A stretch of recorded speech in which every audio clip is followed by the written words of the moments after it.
Timing your counter ambush and executing it is the key to defending yourself against an armed robbery. Hi everyone, this is John with today's active self-protection lesson. I'm not positive where today's lesson comes from, so if you have more information, put it in a comment and I'll add it to the description.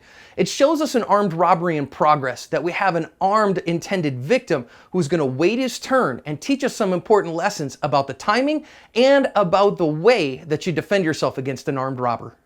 As these guys come into the store here, you can see the guy's got a gun in his hand and they launch an armed robbery. And this store's been the subject of a couple of armed robberies, and the guys on the other side of the counter is just not having it. He's just going to run into these guys and start winging away and grab a hold of this guy, and they're going to wrestle him outside, and the guys both run off, and that's that. They actually pin the bigger guy and arrest him.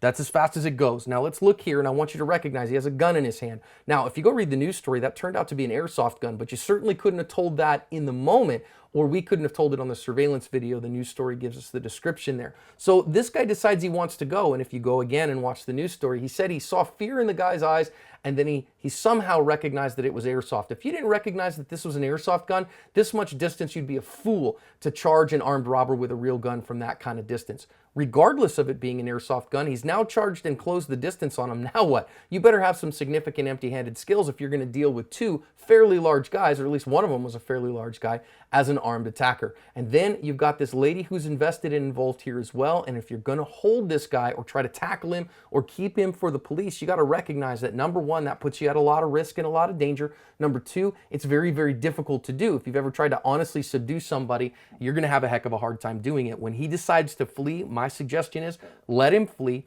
let the cops get there and catch him. He did a fine job of protecting himself, recognizing that it wasn't a real gun and getting rid of these guys. But realize that if you do this, you got to take precautions. You got to recognize that it is very dangerous to do, and you put yourself at risk if you choose to defend yourself against an armed robber like this.